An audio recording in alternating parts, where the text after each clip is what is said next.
makan oleh yang ngaspal. Inilah pentingnya membangun manusia pembangunan. Semua tugas-tugas besar, semua pekerjaan-pekerjaan yang baik harus berangkat dari niat yang baik, berangkat dari hati yang bersih. Siapapun adanya kita, apapun profesi kita. Yang jadi kiai, marilah berangkat dari niat yang bersih. Yang jadi mubaligh, marilah berangkat dari niat yang bersih. Niatnya itu mau menghidupkan Islam atau mau cari hidup jual Islam. Kalau mau menghidupkan Islam, mari sama-sama kita berjuang. Tapi kalau mau cari hidup untuk dengan menjual Islam, minggir saja daripada nanti bikin malu. Yang mengurus masjid, mari berangkat dari niat yang bersih. Ngurus masjid itu niatnya mau menghidupkan masjid atau mau cari hidup di dalam masjid. Kalau mau menghidupkan masjid, mari. Tapi kalau mau mencari hidup di dalam masjid, tolong minggir saja daripada nanti bikin aib. Yang jadi orang alim, mari berangkat dari niat yang bersih. Jangan memperjualbelikan fatwa yang halal dikatakan haram, yang haram jadi samar-samar, nanti membingungkan umat. Berangkat dari niat yang bersih, membangun manusia pembangunan. Ini barangkali istilah yang lebih kena. Saudara-saudara kaum muslimin rahimakumullah. Setiap kita pada hakikatnya punya bakat. Secara fitrah yang kita bawa. Bakat apapun kita ini punya. Saudara punya bakat jadi pemimpin, saudara pun punya bakat jadi pengkhianat. Saudara punya bakat jadi orang soleh, saudara juga punya bakat jadi orang salah. Saudara punya bakat jadi orang besar, saudara pun punya bakat jadi orang hina. Seluruh bakat ada di dalam diri kita. Tinggal nanti pertumbuhannya mana yang lebih subur. Saudara punya sifat berani, saudara pun punya sifat takut. Seberani-beraninya orang mesti ada sifat takutnya. Nanti mana yang tumbuh lebih subur? Kalau takutnya tumbuh lebih subur, dia akan jadi orang penakut. Kalau beraninya yang tumbuh lebih subur, dipupuk oleh lingkungan, pendidikan dan sebagainya, dia akan tumbuh jadi orang pemberani. Oleh karena itu, agama merupakan lingkungan yang subur untuk menumbuhkan benih-benih yang baik yang kita bawa bersamaan dengan lahirnya kita ke alam dunia ini.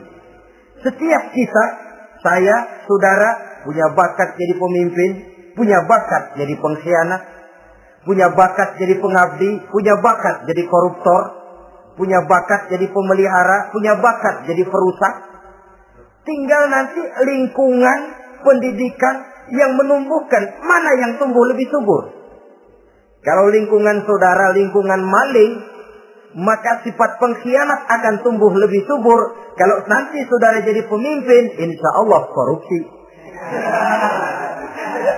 Lingkungan yang menumbuhkan sifat mengabdi, sifat berbuat tanpa pamrih, kalah. Dikalahkan oleh sifat pengkhianat dan korupsi itu yang dibentuk oleh lingkungan, pendidikan, pengalaman dan sebagainya. Oleh karena itu, secara dini agama menanamkan, menyuburkan fitrah-fitrah yang baik yang kita bawa bersamaan dengan hadirnya kita dalam kehidupan ini.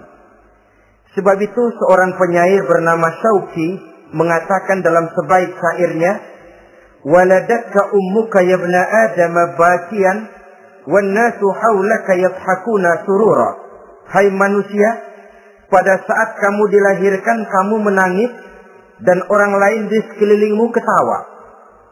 Kakek senyum dapat cucu baru, paman gembira dapat keponakan baru, sementara kita yang lahir menangis. Betul apa benar? Apa ada saudara yang begitu dilahirkan terus nyengir?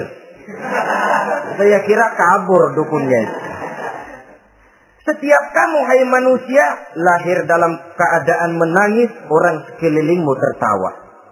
Karena itu katakan kepada mereka yang senyum di sekelilingmu, hai manusia, pada saat saya dilahirkan saya menangis dan kamu semua tertawa. Baik manusia. Tapi nanti pada satu saat harus terjadi kebalikannya.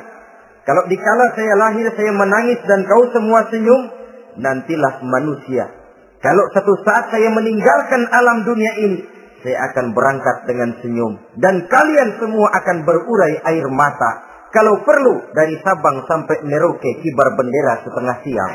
Kalau perlu, jangan terbalik. Kita mati melotot, orang malah gembira. Karena hidup selalu membawa sifat-sifat yang merusak. Inilah orang kedua yang menjadi musuhnya iblis dan beruntung menjadi musuh iblis. Siapa? Imamun adil, pemimpin yang adil. Saudara-saudara kaum muslimin rahimakumullah. Yang ketiga, musuh iblis, ghaniyun mutawadhi. Orang kaya yang rendah hati. Orang kaya yang tidak sombong. Kaya apa saja. Baik kaya oleh karena ilmu. Orang yang kaya karena ilmu disebut orang alim.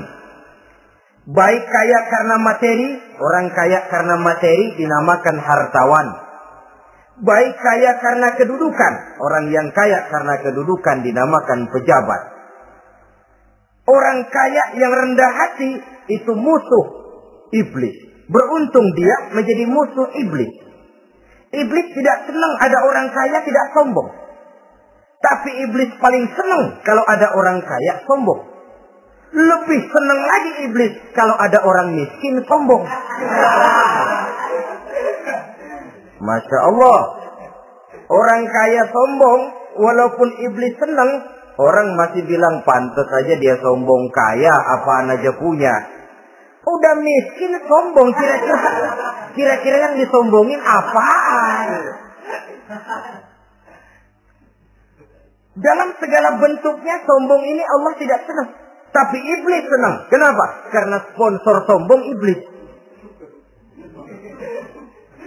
Kan yang pertama kali sombong iblis toh. Ketika disuruh sujud kepada Nabi Adam, dia nggak mau. Ini kesombongan pertama yang terjadi dalam sejarah. Ketika ditanya kenapa kau tidak mau sujud iblis? Saya kan dibikin dari api. Adam dari sana. I am the best. Saya lebih hebat daripada iblis, daripada Adam. Adam baru kemarin dibikin, saya sudah lama. Kata Allah, kamu sombong iblis, ini surga bukan tempat orang sombong. Keluar! Terusir dia dari surga. Jadi, kesombongan pertama adalah kesombongan yang dilakukan oleh iblis. Dan dia tanamkan itu kepada kita, supaya jadi orang sombong. Karena itu, sombong ilmu Allah nggak senang, tapi iblis senang. Mentang-mentang ada ilmunya. Satu-satunya ustadz di sini ya. Semua mesti ngaji sama gue. Kalau nggak ngaji sama gue, Islamnya kurang tapi bener. Sombong karena ilmu. Sombong karena pangkat. Mentang-mentang pakai bintang di pundak, jalan pundak duluan. Yang wajar saja hidup ini. Sombong harta pun begitu. Kaum muslimin rahimakumullah. Orang kaya yang rendah hati dimusuhi oleh iblis. Tapi dicintai Allah. Dicintai Rasul. Dicintai malaikat. Caranya bagaimana? Kembali kepada satu kesadaran. Bahwa pada saat terlahir ke alam dunia ini. Tidak ada yang pernah kita bawa. Kalau sekarang kita punya rumah, punya kebun, punya kendaraan, punya pabrik, punya segala macam benda. Apa itu? Titipan. Pada suatu saat akan diambil kembali oleh yang menitipnya. Kalau titipan itu pandai kita jaga, pandai kita syukuri, titipan akan makin banyak. Sama juga kita dalam kehidupan. Kalau orang bisa kita percaya, saya mau pergi ke luar negeri, rumah saya titip kepada tetangga. Saya pulang dari luar negeri, isi rumah tetap tidak berkurang, malah dibersihi, malah disapu, dihilangkan kotorannya. Tentu bukan main syukur saya.